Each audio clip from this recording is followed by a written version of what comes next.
안녕하세요. 오늘의 테슬라 뉴스입니다. 자, 미국 시간으로 4월 2일은 전 세계 테슬라 투자자들이 숨지기고 기다리고 있는 날인데요. 바로 2026년 1분기 공식 인도량이 발표를 예정하고 있습니다. 자, 지난 2025년 한 해 동안 테슬라는 전례 없는 위기론에 시달려왔고 중국 브랜드의 저가 공세와 유럽 시장의 점유율 하락이라는 성적표를 받아들고 있었습니다. 자, 시장은 이번 1분기 역시 차가운 겨울이 될 거라고 내다보고 있었지만 그 예상을 뒤흔드는 데이터가 유럽 현지에서 날라오고 있고요. 이 프랑스와 노르웨이, 북유럽 국가들이 테슬라에 보낸 3월 성적표는 정말 경이적이라는 단어로 설명할 수 있을 것 같습니다. 자, 오늘은 로이터가 긴급 보도하고 있는 유럽 시장의 최신 등록 데이터를 정밀 분석해보고 이 숫자들이 내일 발표될 글로벌 인도량에서 어떤 시그널을 보낼지 같이 한번 살펴보겠습니다. 과연 테슬라의 반등은 일시적인 현상일까요? 아니면 우리가 알지 못하는 새로운 모멘텀이 시작되는 것인지 궁금한데요. 끝까지 함께 해주시길 바라고요. 그럼 출발할게요.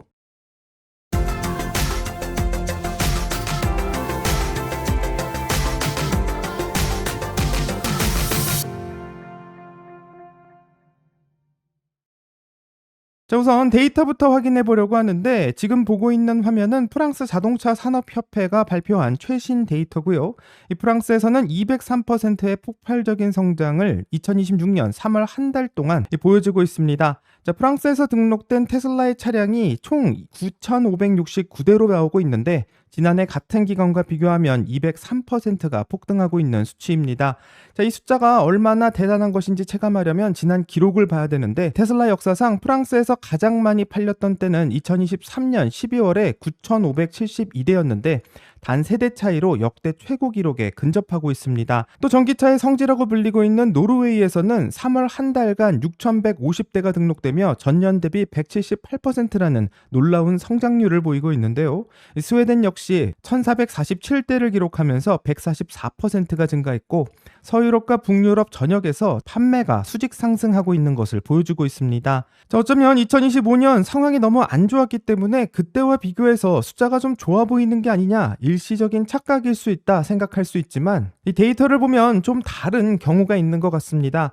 첫 번째로는 실질적인 가격 경쟁력의 확보고요. 작년 말 투입되었던 모델 Y와 모델 3의 이 가격 조정이 유럽인들의 소비 패턴을 정확히 관통했다고 생각하고 현재 유럽에서 모델 Y의 시작 가격은 국가마다 좀 다른 게 있지만 이 지역별 보조금까지 더해지게 된다면 내연기관 차량보다 유지비 면에서 압도적인 우위를 점유하고 있습니다. 또 지정학적인 위기가 초래하고 있는 고유가 상황인데요. 최근 이란 전쟁의 여파로 유럽 내 에너지 가격이 급등하고 있고 프랑스 기준 리터당 가솔린 가격은 2유로, 우리 돈으로는 약 3,500원을 넘어가고 있는 상황입니다. 연간 15,000km 정도를 일반적인 운전자가 사용한다고 하면 이 테슬라로 전환했을 때 아낄 수 있는 연료비가 2,500유로, 하나로는 약 438만 원 정도 해당하는데요.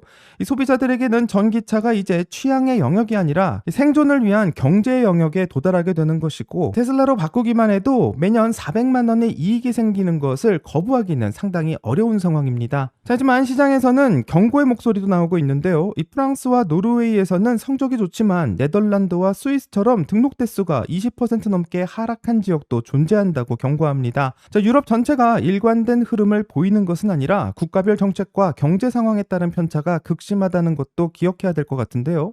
과연 프랑스의 열기가 부진을 메꿔줄 만큼 충분히 강력할지 궁금하고 내일 발표를 예정하고 있는 테슬라의 1분기 인도량이 과연 시장의 기대를 뛰어넘는 결과를 마련할 수 있을지 기대되는 상황입니다. 만약 내일 테슬라의 1분기 인도량이 시장이 예상하고 있는 것보다 훨씬 더 좋은 결과를 발표하게 된다면 이 차를 좀 많이 팔았다라는 것 이상의 의미를 내포하고 있다는 것을 알 수 있는데요. 이 의미에 대해서는 가벼운 테슬라 뉴스 먼저 확인해보고 같이 한번 살펴보겠습니다.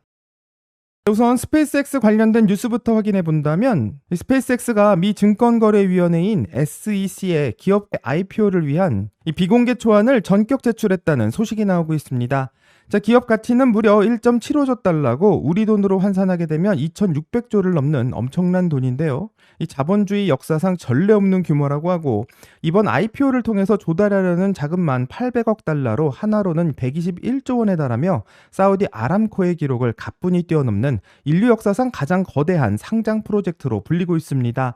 자, 그런데 궁금한 건 상장을 왜 이렇게 비밀리에 진행하는가? 이렇게 물어볼 수 있을 것 같은데, 이 상장 직전까지 기업의 핵심 기밀과 재무 상태를 외부에 노출하지 않고 SEC와 비공개 서류로 검토할 수 있도록 하는 비공개 초안 제출을 하고 있는 이 제도 때문인데, 스페이스X처럼 국가 안보와 직결된 위성 기술이나 국방 기밀이 많은 기업은 상장의 로드쇼를 시작하기 전 이 노이즈를 차단하고 정보를 보호하겠다는 일론 머스크의 전략을 볼 수 있습니다. 자, 그렇다면 로켓 회사가 어떻게 삼성전자의 시총 5배가 넘는 가치를 가질 수 있는가? 이런 의문도 생길 수 있는데요. 그 해답은 로켓이 아니라 스타링크와 AI의 결합에 있고, 스타링크는 2025년 말 기준 920만 명의 가입자를 확보하고 있으며 100억 달러의 매출을 올렸고, 올해는 240억 달러까지 폭발적인 성장이 예견되고 있습니다.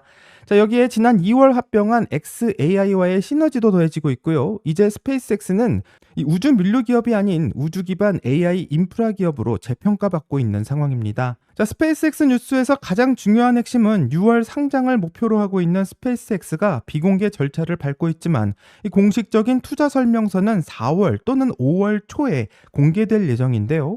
여기서 한 가지 법적 제약도 있고, 스페이스X가 이 서류를 대중에 공개하더라도 실제 투자자 마케팅을 시작하기 전까지는 15일을 더 기다려야 한다는 점이고, 이 15일 동안 전 세계 투자자들이 스페이스X의 방대한 데이터와 xAI와 합병을 통한 시너지를 정밀하게 검토하게 되는 시간이 될 것 같습니다. 일론 머스크는 이 짧은 2주간의 시간을 통해 시장의 열기를 극대화하고 6월에 바로 상장을 밀어붙이지 않을까 생각해 볼 수 있는데, 이 4월 공개될 공식 설명서에서는 어떤 숫자가 담겨 있을지 궁금해지고요. 또 15일 동안 시장의 반응은 어떤 모습을 보이게 될지, 오늘의 테슬라 뉴스에서는 스페이스X의 서류가 열리는 날 어떤 이야기를 담고 있는지 빠르게 업데이트하도록 하겠습니다.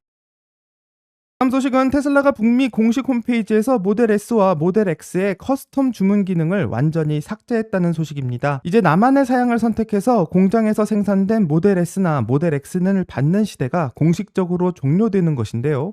일론 머스크는 X 계정을 통해 2012년 모델 S 생산 시작 당시의 사진을 올리며 한 시대의 종말을 기념하는 공식적인 고별식을 열 것이라고 밝히고 있습니다. 자, 일론 머스크는 지난 1월 실적 발표에서 이미 이 두 모델을 단종한다고 예고한 바 있는데요. 점점 그 약속이 현실이 되고 있는 것을 확인할 수 있습니다. 자, 현재 테슬라 홈페이지에서는 한정된 인벤토리 차량만 구매가 가능하고, 이 물량이 소진된다면 이제 모델 S와 모델 X는 역사 속으로 사라지게 되는데요. 어쩌면 모델 S와 X는 기술력을 상징하고 있는 플래그십 모델인데 굳이 단종까지 해야 될까? 이런 질문을 할 수도 있습니다. 하지만 일론이 이런 선택을 하고 있는 것은 자원의 효율적인 재배치에 있고, 2025년 기준 모델 S와 모델 X는 테슬라 전체 인도량의 3% 미만만 공급하고 있고, 현재 모델 3와 모델 Y가 전체의 97%를 차지하며 실질적인 수익을 책임지고 있는 상황입니다. 경영진 입장에서는 고비용 저효율 라인을 유지하기보다는 다음 테슬라의 10년을 책임질 수 있는 새로운 먹거리에 올인하겠다라는 결단이라고 생각하고, 그 빈자리는 바로 옵티머스 휴머노이드 로봇이 될 것이라 생각합니다. 이 모델 S와 모델 X를 사랑하시는 많은 팬들에게는 분명 아쉬운 뉴스가 될 것 같지만요. 이제는 테슬라가 이 자동차 제조사가 아닌 물리적 AI 기업으로 점점 변해가고 있다는 것을 확인할 수 있고, 일론 머스크는 사랑하는 차라고 말하면서도 가차없이 라인을 폐쇄하고 있는 모습에서 과거에 연연하지 않고 미래로 나아가겠다라는 특유의 냉철한 감각을 느낄 수 있습니다. 과연 일론 머스크는 테슬라의 모델 S, 모델 X의 고별식에서 어떤 메시지를 던질지 궁금해지고요. 이 모델 S를 대신해 옵티머스가 무대 위로 나오게 된다면 가장 화려한 세대 교체의 장면이 되지 않을까 싶은데, 어떤 고별식을 보여주게 될지 오늘의 테슬라 뉴스의 구독자님들과 같이 한번 기다려보겠습니다.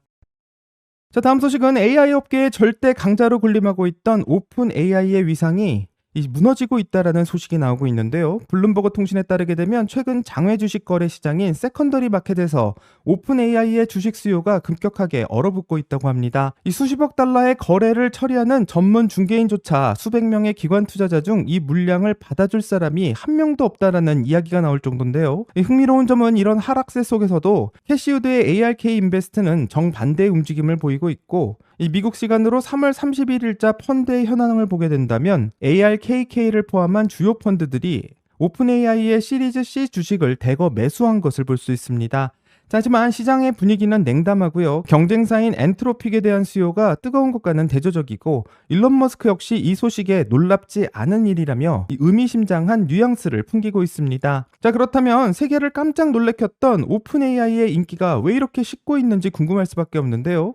그 힌트는 최근 스탠퍼드와 MIT 연구진이 발표한 보고서에서 찾을 수 있을 것 같습니다. 자, 우선 스탠퍼드 대학의 연구 결과에 따르게 되면 챗 GPT와 같은 모델과 9분 정도만 대화해도 평균적으로는 12%, 최대 26%까지 정치 성향이 변하게 된다는 것을 알려주고 있는데요. 이 놀라운 것은 사람을 잘 설득할 수 있는 모델일수록 이 정확도가 매우 낮다는 사실입니다. MIT 연구진은 이를 아첨하는 챗봇이라고 명명하고 있고, 인간은 본능적으로 자신의 의견에 동의해주는 답변에 긍정적인 점수를 주는 경향이 있는데, 챗 GPT는 사용자가 틀린 말을 하더라도 맞다라는 아첨을 하게 되고, 결국 사용자는 잘못된 믿음을 더욱 굳히게 되고, 결국 사실과는 전혀 다른 세계관에 갇히게 되는 AI 사이코패스 현상까지 발생하고 있다고 이 보고서는 말합니다. 어쩌면 현재 오픈 AI가 직면한 가장 큰 위기는 경쟁사보다 기술이 뒤처지는 것이 아닌 신뢰의 붕괴라고 생각하는데, 설득은 높지만 정확도는 떨어지는 모델이고, 또 사용자의 비위를 맞추느라 진실을 외면하고 있는 모델은 현재 이 시장에서 치명적인 결함이 있다고 판단되는 것 같습니다.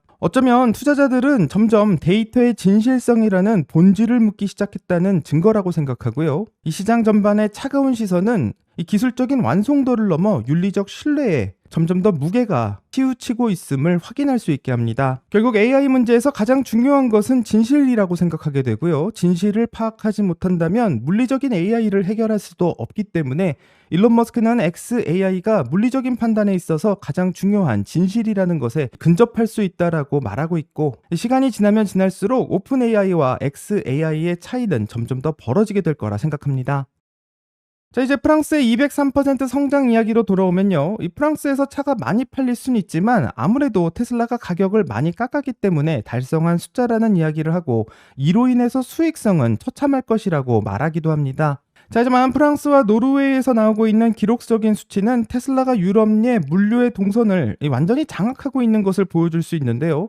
과거처럼 중국이나 미국에서 배를 띄워서 이동하는 비용이 사라지고 있고, 이제는 기가 베를린에서 생산된 차량이 육로를 통해 유럽 전역으로 인도되고 있는 상황입니다. 자, 사실 불과 1, 2년 전만 해도 유럽 시장의 주력 모델이었던 모델 3와 모델 Y의 이 상당 부분을 머나먼 중국 상하이 기가팩토리에서 배로 실러 나갔어야 했었는데요. 이 홍해 사태와 같은 지정학적 리스크가 터질 때마다 물류비는 굉장히 치솟았고, 막대한 수익 관세 역시 테슬라의 마진을 갉아먹는 고질적인 문제로 지적됐습니다.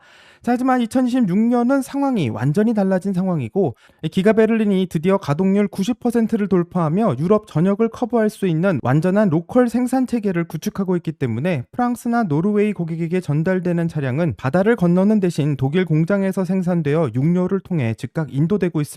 자, 이런 방식이 시사하고 있는 바는 명확하고요. 테슬라의 공격적인 가격 인하가 상하이에서 오던 물류비와 관세 절감분을 고스란히 소비자 가격 경쟁력으로 치환하면서도 테슬라가 가져가는 마진은 계속해서 방어해낼 수 있는 구조의 혁신을 이루어내고 있기 때문이라 생각합니다. 가격을 낮춰서 파는 것이니 마진도 끝났다라고 말하는 이런 시장의 비판을 테슬라는 공급망의 현지화로 돌파하고 있는 상황인데, 정확한 수치는 테슬라의 1분기 발표 현황에서 확인할 수 있을 것 같습니다. 자, 그리고 내일 발표된 자료에서 가장 크게 확인해 봐야 될 것은 바로 에너지 저장 장치라고 생각하고요. 현재 예상치는 14.4기가와트시라고 예상하고 있지만, 최근 미란과 미국의 전쟁으로 인해서 이 에너지 저장 장치의 수요가 달라졌을지도 궁금하고, 차량 인도량이 시장의 예상치인 36만 5천 대에 머물더라도 에너지 부분에서 서프라이즈가 나올 수 있기 때문에 이 끝까지 결과를 기다려봐야 된다고 생각합니다. 자, 결국 내일 발표될 숫자가 월가가 예상하고 있는 36만 대라는 숫자에 그칠지, 아니면 일론 머스크의 공언대로 37만 대의 벽을 뚫게 될지 아직은 알 수 없는 상황인데요. 자, 하지만 유럽의 데이터는 벌써부터 우리가 예상하는 것과 다를 것이다라고 말하고 있고, 최근 들어 테슬라의 주가가 계속 올라가면서 좋은 숫자가 나올 것을 예상하고 있지만, 숫자가 나오게 된다면 시장은 다시 한번 요동칠 것 같습니다. 자, 내일 결과가 나오게 된다면 그 숫자가 의미하는 가치를 다시 한번 분석해 보려고 하고요. 결과가 나오는 대로 가장 빠르게 업데이트하도록 하겠습니다. 자, 오늘의 테슬라 뉴스의 구독자 여러분들은 내일 어떤 숫자가 나올 것이라고 생각하시는지 궁금하고요. 댓글을 남겨주시면 같이 한번 더 이야기를 나눠보도록 하겠습니다. 여기까지가 오늘의 테슬라 뉴스고요. 오늘 영상이 도움이 되셨다면 구독과 좋아요 그리고 알림 설정 부탁드립니다. 오늘 좋은 하루 되시고요. 오늘의 테슬라 뉴스는 내일 또 새로운 소식으로 다시 찾아오겠습니다. 감사합니다.